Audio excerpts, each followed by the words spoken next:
Sir మరి Gulbarg SI police అడగలేదా మీరు ఎన్బిడబ్ల్యూ అన్నారు? అయితే తీసుకొచ్చిన తర్వాత నెక్స్ట్ డే చెప్పినాం ఆయనకి. ఆయన ఇమ్మీడియట్లీ జీప్ వేసుకొని వచ్చేసాడు. शिवा आप गलत बोले मेरे को क्यों ऐसा बोले तो नहीं साहब बहुत इसमें प्रेशर है हमारे को వాంటెడ్ है बोले तो ఆయన కూడా ఇక్కడ వచ్చి చాలాసేపు ఆయన ఇంటరాక్షన్ చేసింది. అలా ఎస్పీ అప్పుడు నటరాజన్ అని ఐపీఎస్ ఉండే ఆయన కొంచెం సీరియస్ అయిందంట. మీరు ఎందుకు పట్టుకోలేకపోయారు, వాళ్ళు వచ్చి ఎందుకు పట్టుకున్నారు అది అని చెప్పి కొంచెం నన్ను చీట్ చేసినందుకు కొద్దిగా ఫీల్ అయింది. తర్వాత ఇప్పుడు కూడా మంచి పోలీస్ ఆఫీసర్ ఆయన ఏసీపీ బెంగళూరులో ఉన్నాడు ప్రజెంట్. తర్వాత మీకు బాగా గుర్తుండిపోయిన సంఘటన ఏంటి? ఆ తర్వాత ఈ ఇన్సిడెంట్ కంటే కొద్ది ముందు రోజు ఒక హీనియస్ క్రైమ్ ఒకటి అయింది. అది కొంచెం వాస్తవంగా ఏంటంటే కోయిర్కు సంబంధించి ఒక అమ్మాయి 14 years ఉంటుంది. ఆ అమ్మాయి కొంచెం మెంటల్లీ ఇన్బ్యాలెన్స్ ఉండే. ఆమె ఒక రోజు సడన్గా కోయిర్లో రైల్వే స్టేషన్కి వచ్చింది. రైల్వే స్టేషన్లో ట్రైన్ ఎక్కి జైరాబాద్ వచ్చింది. జైరాబాద్లో దిగిన తర్వాత ఆ అమ్మాయికి ఏం చేయాలో తెలియదు. నైట్ ట్రైన్ 1 o'clock దిగింది. ఆ ఇంట్లో మిస్ అయింది. వాళ్ళ తల్లిదండ్రులు కూడా చూసుకోలేదు. దిగిన తర్వాత ఆ అమ్మాయి రైల్వే స్టేషన్ బయట తిరుగుతూ ఉంటే ఒక ప్రైవేట్ ఎంప్లాయ్ అతను ఏం చేశాడు, వాళ్ళ ఇంటికి ఏందనంటే ఇక్కడ బస్ స్టాండ్ దగ్గర క్రాస్ కంట్రీ నడుచుకుంటూ వాళ్ళ రైల్వే స్టేషన్ నుంచి పోయే టైంలో ఏం చేశాడు, ఈ అమ్మాయి బయట కూర్చుంటే ఆయన కొంచెం డ్రంకన్ కండిషన్, ఆ అమ్మాయిని రేప్ చేయడం జరిగింది. ఆ చెట్ల పొదలు ఉంటే అక్కడ రేప్ చేసి బాగా బ్లీడింగ్ అమ్మాయికి మొత్తం చేసి వెళ్ళిపోయాడు అక్కడ నుంచి. ఆ కేసు వాస్తవం కూడా అప్పుడు ఎగ్జాక్ట్లీ 1:30 మంచి బాగా గాఢ నిద్రలో ఉన్నాం. ఒక ఆటో డ్రైవర్ ఫోన్ చేసిండు. ఇంతకుముందు మీకు చెప్పినట్టు ప్రతి పర్సన్ కూడా ఇన్ఫర్మేంటే. ఫోన్ చేసి సార్ ఇక్కడ ఎక్ లड़की है सब इधर पूरा गंदा है पूरा खूना ऐसा जा रहा है सब అంటే ఏమైందంటే कुछ हुआ साहब अनकॉन्शियस हो रहा हूँ అంటే ठीक है मैं आ रहा हूँ అని నా దగ్గర అప్పుడు బుల్లెట్ ఉంటే వేసుకొని ఫాస్ట్గా వెళ్ళిపోయాను. నేను ఒక్కనే పోయే వరకు అమ్మాయి మొత్తం బ్లడ్ ఉండే. ఆ నుంచి చూసి శ్రీధర్ రెడ్డి సార్కి ఫోన్ చేస్తే ఫస్ట్ హాస్పిటల్ షిఫ్ట్ చేసి అమ్మాయిని అని చెప్పి షిఫ్ట్ చేసినాం.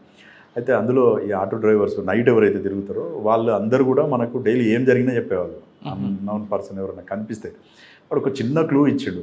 సార్ ఏమన్నాడంటే ఈ తెల్లవారితే పెద్ద ఇష్యూ అయిపోతుంది, 80% పట్టుకోవాలి ఎవరనేది. సీసీ కెమెరాస్ లేవు, ఏం లేవు, ఎవరో కూడా తెలియదు. అమ్మాయిని హాస్పిటల్లో చేంజ్ చేసి ఇక్కడ నుంచి షిఫ్ట్ చేద్దామని చెప్పేసి అమ్మాయిని సంగారెడ్డి షిఫ్ట్ చేశాం. ఈ ఆటో డ్రైవర్ని పిలిచి మాట్లాడినాం, మీరు ఎవరెవరిని తీసుకుపోయారు, ఎక్కడెక్కడ డ్రాప్ చేశారు. ఇందులో ఒక నౌషద్ అని ఒక ఆటో డ్రైవర్ అతను చెప్పాడు, సార్ మార్నింగ్ 4:30 ఆ టైంలో సార్ నేను మొత్తం తిరుగుతూ ఉంటే ఇంటికి పోతున్నా సార్. ఇంటికి పోతున్నప్పుడు ఒకడు తాగి సార్ దానికంటే ఈ అఫెన్స్ అయిన తర్వాత రామ్నగర్ బ్రిడ్జ్ ఉంటుంది, ఆ బ్రిడ్జ్ నుంచి అటు పోతున్నాడు సార్ వాడు. నాకు ఎందుకో తోడ డౌట్ అయ్యే సార్ ఇంకా ఊపిరాను అన్నాడు. అయితే ఇప్పుడు అక్కడ చాలా హౌసెస్ ఉన్నాయి. అప్పుడు ఓన్లీ ఒక 10 to 15 హౌసెస్ ఉండే అక్కడ. ఎందుకైనా మంచిది ఎలాంటి డ్రెస్ వేసుకున్నాడు అయ్యిందంటే అతను చెప్పిండు, ఈ కొంచెం కంపెనీ కలర్ డ్రెస్ ఉంది సార్, యాష్ కలర్ డ్రెస్ ఉంది అయ్యిందని. అప్పుడు 4:30 అట్లా అవుతుంది. తెల్లవారు లోపల ఏదో ఒకటి చేయాలి అట్లా అని చెప్పేసి అందరు కానిస్టేబుల్ని పిలిపించి ప్రతి ఒక్క ఇల్లు ఒకరు చెక్ చేయండి, ఈ డ్రెస్ ఎవరు వేసుకుంటే వాళ్ళని తీసుకొచ్చి కూర్చోబెట్టండి. అట్లా వాడు ఏం చేసి ఇంటికి పోయి డ్రెస్ ఇప్పేసి ఆ డ్రెస్ ఇంట్లో ఉంది. అయితే వాడిని అడిగితే అప్పుడే పడుకున్నట్టు తెలిసిపోయింది. పట్టుకున్న తర్వాత వాడు ఏం చెప్పలేదు. పిఎస్కి తీసుకొచ్చినాం. కొంచెం మా వేలు అడిగితే తప్పైంది సార్ అన్నాడు. వాళ్ళ దగ్గర బ్లడ్ స్టెయిన్స్ కూడా ఉండే బట్టలకి. లాకప్ వేసి సార్కి ఫోన్ చేసినాం, సార్ వాడు దొరికింది సార్ అని చెప్పి. సార్ వచ్చి బాగా హక్ చేసుకొని వెరీ గుడ్ షో, ఎక్సలెంట్ అయ్యేది. అది చాలా అసలు ఆ రోజు కనుక వాడు దొరకకుండా ఉంటే కొద్దిగా సెన్సేషనల్ అయ్యేది. కాకపోతే మళ్ళీ కొద్ది రోజుల తర్వాత ఆ అమ్మాయి మెంటల్ ఇన్బ్యాలెన్స్ తోటే బాయిలో దూకి సూసైడ్ చేసుకుంది, చనిపోయింది అమ్మాయి. ఆ కేసు ట్రయల్ కాకముందే చనిపోయింది అమ్మాయి. వాడు తర్వాత కనపడ్డాడు.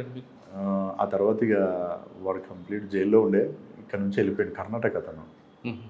తర్వాత మీకు బాగా గుర్తుండిపోయిన కేసుగా ఆ తర్వాత ఇక్కడ జైరాబాద్కు సంబంధించి చేసిన కేసుల్లో ఇంపార్టెంట్ కేసు అని అంటే ముతూట్ ఫైనాన్స్ సంబంధించింది. అందులో అది చాలా కొంచెం అంటే ఎవరీ పోలీస్ ఆఫీసర్ కూడా అట్లాంటి ఆపరేషన్ అనేది ఒకటి చేస్తే చాలా అంటే వైడ్ ఎక్స్పీరియన్స్ వస్తుంది. అది ఎట్లా అంటే అందులో దాదాపు 77 kgs గోల్డ్ థెఫ్ట్ అయింది. 77 kgs గోల్డ్. ఇక్కడ ముతూట్ ఫైనాన్స్ అని ఇక్కడ నుంచి ఎగ్జాక్ట్లీ 1/2 kilometer దూరంలో ఉంటుంది. అందులో మొత్తం గోల్డ్ కూడా 3 చెస్ట్లు ఉంటాయి. అంటే ఈ గోద్రేజ్ లాకర్స్ పెద్దవి ఉంటాయి. అందులో అల్మారాలో ఏవైతే ఉంటాయో అరలరాలు ఉంటాయో దాని నిండా ప్రతి దాంట్లో గోల్డ్ ఉంటుంది.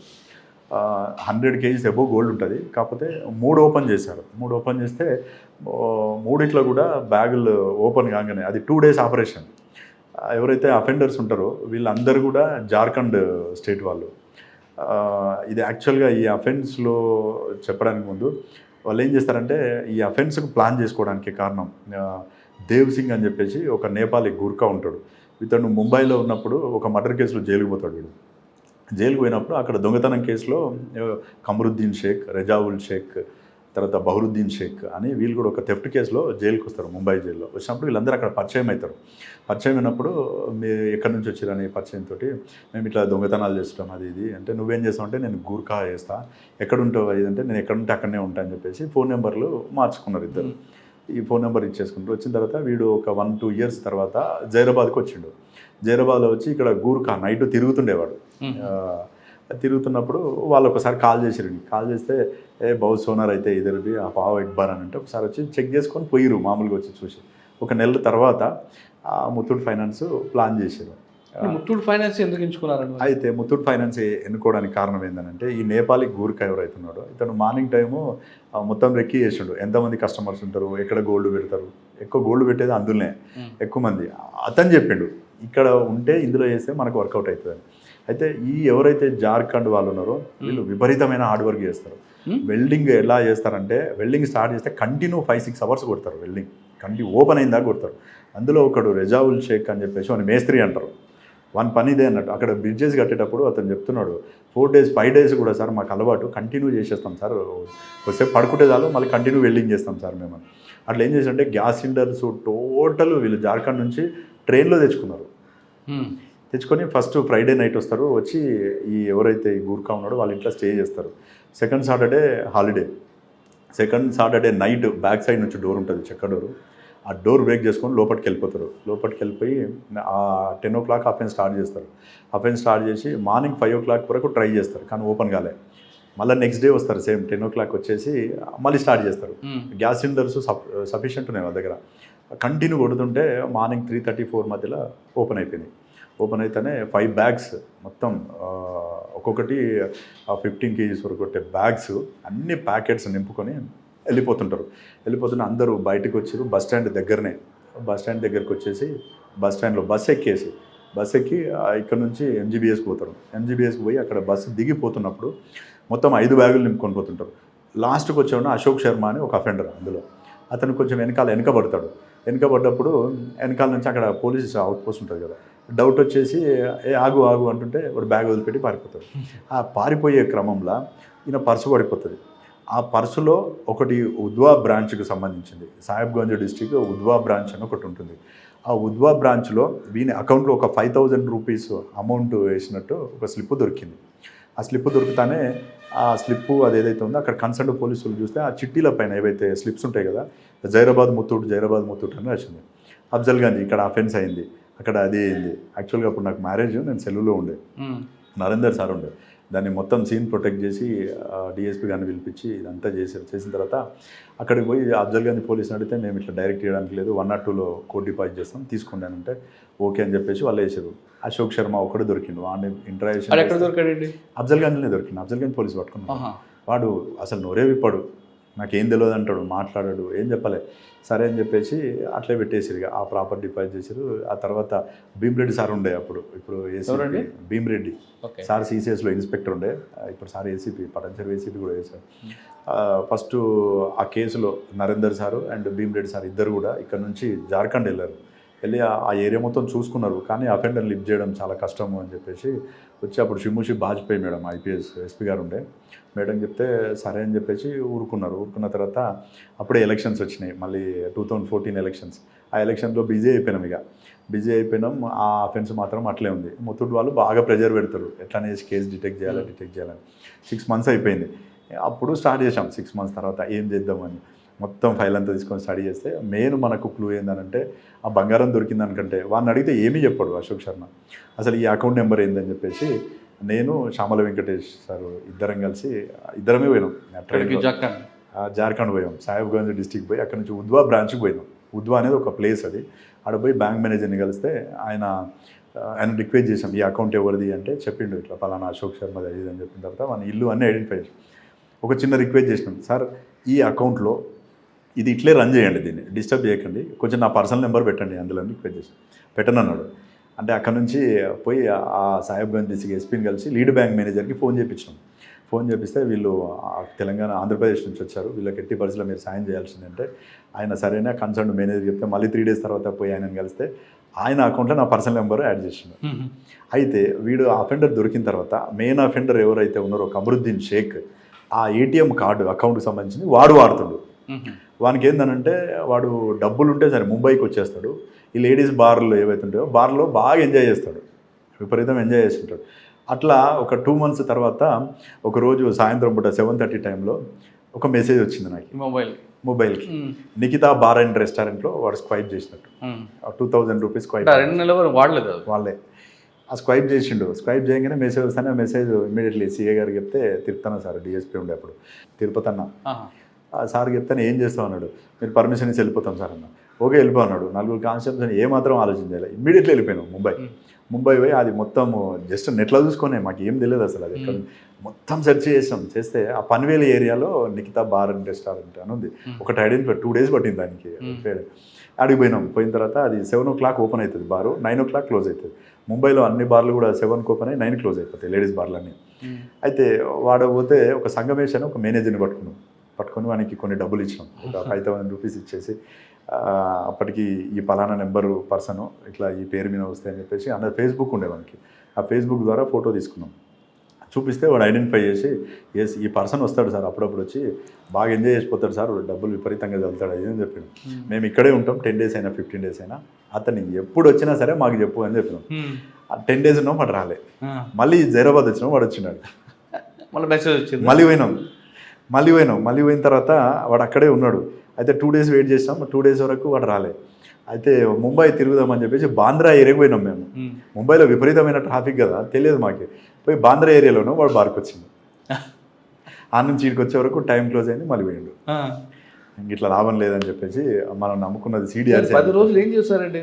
వెయిట్ చేసాం వస్తాడని చెప్పేసి, ఎందుకంటే వాళ్ళ ఫోన్ నెంబర్ తెలియదు. బోర్ అంటే తప్పదు కదా, వెయిట్ చేయాల్సింది. అదే కదా పేషెన్సీ కావాల్సింది మన క్రైమ్లో. అంత అంటే పట్టుకోవాలన్న ఒక జీలు గట్టిగా ఉంది. వాడిని ఒక్కని పట్టుకుంటే ఎట్టి పరిస్థితిలో తెలిసిపోతుందని మనకు ఉన్నది ఒక్క క్లూ అది. ఇక ఆ తర్వాత ఇది కాదని చెప్పేసి మళ్ళీ వచ్చినాం. CDRs ఇక ఏమైనా చేయాలని చెప్పేసి ఇక్కడ డంప్ అక్కడ డంప్ తీసి డంప్ పెట్టేసి ముంబైది అది కంపేర్ చేస్తే వన్ నెంబర్ వచ్చింది. నెంబర్ కంటిన్యూ ట్రాక్ చేసుకుంటూ మన హైయెస్ట్ CDRs ఎవరున్నాయి ఏం కథ అని చూస్తే వీడు మళ్ళీ ఒక నేపాలీ అతనికి కాంటాక్ట్ ఉన్నాడు. నేపాలీ ఓకే, ఒక నేపాలీ గూర్ఖాకు ఇంకొక కాంటాక్ట్ దొరికింది. జీడిమెట్ల ఏరియాలో ఉంటుండే. ఆ జీడిమెట్ల వాణి పట్టుకుంటే వాడు ఇది మా మామ నెంబర్ సార్, చెన్నైలో ఉంటాడని చెప్పింది. ఆ చెన్నైలో వీనితో వాడిని పిలిపించి దామామ కొంచెం అది ఉందంటే అతను వచ్చింది ఇడికి. ఆ చెన్నైలో ఉన్న వానికి ఈ కమరుద్దీన్ కాంటాక్ట్లో ఉన్నాడు. వీనితో ఫోన్ చేయించినాం. అయితే వాడు వీడిద్దరు కలిసి ఒక థెఫ్ట్ కేసులో జైలుకు పోయారు ఇద్దరు. వాడు చెప్పంగానే అయితే అక్కడ పోయిన తర్వాత ఈ పైసలన్నీ అయిపోయినాయి. ఇక తాగి తిరగడమే కదా వీళ్ళ పని. ఒక మంచి ఆ ప్లేస్ చూసినా మంచి బ్యాంక్ ఉంది అంటే ఇక్కడ చెప్తే వానికి డౌట్ వస్తుందని పూణే అని చెప్పించినాం. మనం పూణేలో ఉంది ఆ ఫ్రెండ్స్ వచ్చేయని అన్నాడు. ఫస్ట్ ఎక్కడ కలుద్దామంటే హైదరాబాద్లో కలుద్దాం మనం అని అన్నాడు. ఫ్లైట్లో తిరుగుతారు వీళ్ళు అందరూ, అఫెండర్స్ అందరు కూడా. మంచి టక్ వేసుకొని ఫ్లైట్లో టికెట్ బుక్ చేసుకున్నాడు. అయితే నేను ఎయిర్పోర్ట్లో పనిచేసిన కాబట్టి ఇమిగ్రేషన్ కొంచెం ఇది ఉండే, మన ఆధార్ కార్డు మన దగ్గర ఉంది. ఆధార్ కార్డ్ డీటెయిల్స్ చెప్తే వాళ్ళు చెప్పేశారు పలానా కింగ్ఫిషర్ ఉండే, కింగ్ఫిషర్లో ఫ్లైట్ బుక్ అయింది, connecting flight Bengaluru to Hyderabad. Night వాడు అక్కడికి 12 o'clock అక్కడ దిగుతాడు. మళ్ళీ కనెక్టింగ్ ఫ్లైట్లో మార్నింగ్ 4:45 హైదరాబాద్లో దిగుతాడు. డిఎస్పీ గారు, సిఐ, నేను ఒక 10 మంది వినవానికి పోయి నన్ను లోపలికి పోమన్నాడు. నాకు అక్కడ కొద్దిగా ఆ లోపల పరిచయాలు ఉండేసి ఇమిగ్రేషన్ బ్లేజర్ వేసుకొని లోపలికి వెళ్ళిపోయినాం. ఆ లాడర్ దగ్గరికి పోయి నిలబడ్డా. మంచి రేబాన్ గ్లాసులు పెట్టుకొని, బ్లూ కలర్ షర్ట్ వేసుకొని, ప్యాంట్ వేసుకొని, టక్ వేసుకొని, ట్రావెల్ బ్యాగ్ పట్టుకొని వస్తుంది సల్మాన్ ఖాన్ లెక్క. పోయి వెనకాల నుంచి పట్టుకోగానే వానికి షాక్ ఇస్తే ఎట్లయితే జలకి ఒక్కసారి పరిశాన్ అయిపోయింది. వానే ఫస్ట్ డైరెక్ట్ అతన్ని పట్టుకున్నాం, డైరెక్ట్ రన్వే మీద పట్టుకొని చలో అంటే మేరకు క్యూ పగడే కామోష్ ఆవాప్ అని చెప్పేసి దగ్గర పిస్టల్ ఉంటే చూపించేసి తీసుకొచ్చి ఇంట్రాగేషన్ చేసిన తర్వాత చెప్పేసిండు, మొత్తం చెప్పేసిండు. సార్ అఫెండ్ చేసినాం, బౌద్ధ సోనా మిలే హమారే को वो पूरा जाने के टाइम पे ऐसा एक बैग इधर और एक కలకత్తాలో ఒక బ్యాగ్ వదిలేసారు. అది కూడా అయితే వాళ్ళు ఏం చేశారంటే మనం ట్రైన్ కూడా ట్రాక్ చేసాం. వీళ్ళు వెళ్ళిపోతున్నప్పుడు ఏ ట్రైన్ ఎక్కిరని చెప్పేసి అక్కడ కలకత్తా పోలీస్కి చెప్తే ఆ ట్రైన్ కంటే ముందు, కలకత్తా కంటే ముందే డ్రాప్ అయ్యారు వీళ్ళు. డ్రాప్ అయినప్పుడు అన్ని రైల్వే స్టేషన్ అలర్ట్ చేసాం కదా, వాళ్ళు ఏం చేశారంటే ఎక్కడెక్కడైతే ముందు డ్రాప్ అవుతారో ఆ రైల్వే పోలీస్ బాగా యాక్టివ్ ఉన్నారు. చూసి వీళ్ళు పోలీసులు చూసి దిగే బ్యాగులు కూడా చెప్పేసాం మనం, పెద్ద బ్యాగ్స్ ఉండొచ్చు వాళ్ళ దగ్గర అని. ఆ బ్యాగ్లో ఎమ్మటి పడితే ఒక బ్యాగ్ వదిలేసి పారిపోయారు. ఇంకా 3 బ్యాగులు అక్కడ మిగిలినాయి. అచ్చా అని చెప్పేసి మళ్ళీ తర్వాత పోయి అక్కడ వాళ్ళు కూడా డిపాజిట్ చేశారు. అది బ్యాంక్ నుంచి రికవర్ చేసుకున్నాం. ఆ తర్వాత ఇక్కడ ప్లాన్ చేసినాం ఇక పూణే ఆల్రెడీ అఫెన్స్ ప్లాన్ చేసినాం కదా. కమరుద్దీన్ తోటి వాళ్ళందరికీ ఫోన్ చేపించి రెజావుల్ షేక్ గానికి, బదరుద్దీన్ షేక్కి వీళ్ళందరికీ ఫోన్ చేపిస్తే వాళ్ళందరూ కూడా ఓకే మేము వస్తాం అక్కడికి అని చెప్పేసి చెప్పారు. కానీ రావట్లేదు, అంత ఈజీగా ఎవరు నమ్మట్లేదు. ఇట్లా కాదని చెప్పేసి చామల వెంకటేష్ సారు, నేను, మన శ్రీనివాస్ నాయుడు సారు, వీళ్ళు బాగా యాక్టివ్ సార్. వాళ్ళు విపరీతం ఎంకరేజ్ చేసేవాళ్ళు. అసలు క్రైమ్ చేస్తున్నానంటే పోయినాం. అప్పుడు పోయేసి అక్కడే స్టే చేశాను. ఇక జార్ఖండ్ పోయినాం. జార్ఖండ్ పోయి అక్కడ ఇక్కడ నుంచి ఇక్కడ కొంతమంది అరటి దుకాణంలో వీళ్ళు మార్కెట్ వాళ్ళు ఉంటారు కదా, వీళ్ళు ఇక్కడ నుంచి అక్కడికి పప్పులు సప్లై చేస్తారు. అక్కడ ఒక మార్కెట్ అతన్ని పట్టుకున్నాం. ఆయనకి రాజ్మహల్ అని ఒక ఏరియా ఉంటుంది. ఆ రాజ్మహల్ ఏరియాలో వీళ్ళు అక్కడ పల్లెల్ని టోలాస్ అంటారు. మనం ఇక్కడ పల్లె అంటాం కదా, పలానా మామిడి పల్లె అని, ఈ పల్లి ఆ పల్లి అంటాం కదా, అక్కడ టోలాస్ అంటారు. టఫ్ టోలా అని విలేజ్లు ఉంటాయి. ఈ టఫ్ టోలలో 3 అఫెండర్స్ ఉంటారు. ఆ ఇండ్లన్నీ చూసుకున్నాం. పైగా చూసుకున్న తర్వాత వచ్చి ఆ పప్పు మిల్లులో ఉండాలి నైట్. అక్కడ స్టే చేసినాం 15 days అట్లా స్టే చేసినాం. అలా ఏరియా అన్నీ గుడిసెలు మొత్తం చాలా ట్రై చేసినాం. ఆ గంగా నదిలో ఒక నైట్ పోయి ఆ రాజ్మహల్ ఏరియాలో అంబుష్ వేసుకుని ఉన్నాం. అక్కడ ఒక దగ్గర జల్సా అవుతుంది, ఆ జల్సా ఏరియాలో వస్తారని చెప్పేసి. మనకు ఈ అఫెన్స్ మొత్తంలో కూడా మాకు లక్ ఏందనంటే అక్కడ విజయలక్ష్మి మేడం అని మన ఏపీ మేడం, IPS మేడం ఉండే అక్కడ ఇక్కడ జార్ఖండ్లో. మేడం అప్పుడు SBలో ఉండే. మేడం పోయి కలిసినాం. ఈ త్రూ నరేందర్ సార్ ఫస్ట్ పోయి కలిస్తే సార్ చెప్పిండు, మీరు శివ పోయి కలవండి మేడం అంటే. కలిస్తే అక్కడ ఒక మెయిన్ ఆలం కాచోర్ వాని పేరు, వాడు మోస్ట్ అఫెండర్, వాడు ఆ ఏరియా అన్నట్టు. వాడు మొత్తం పట్టిస్తా, కానీ డబ్బులు బాగా అడిగిండు.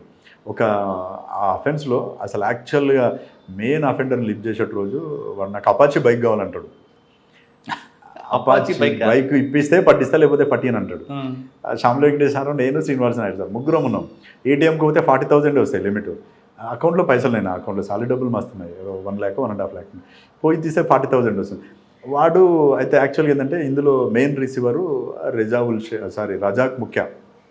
వాడు పోలీస్ తిరుగుతున్నారని మనకు కొంచెం తెలిసిపోయి బంగ్లాదేశ్ వెళ్ళిపోయాడు. ఆడ బార్డర్ మాల్దా డిస్టిక్ ఉంటుంది. ఆ డిస్టిక్ నుంచి 11 kilometers పోతే బంగ్లాదేశ్లో పడిపోతారు. ఆ మేకలు బర్రెలు కాసుకుంటాను పోయి అందులో పడిపోయిండు. వాడు వస్తాడు.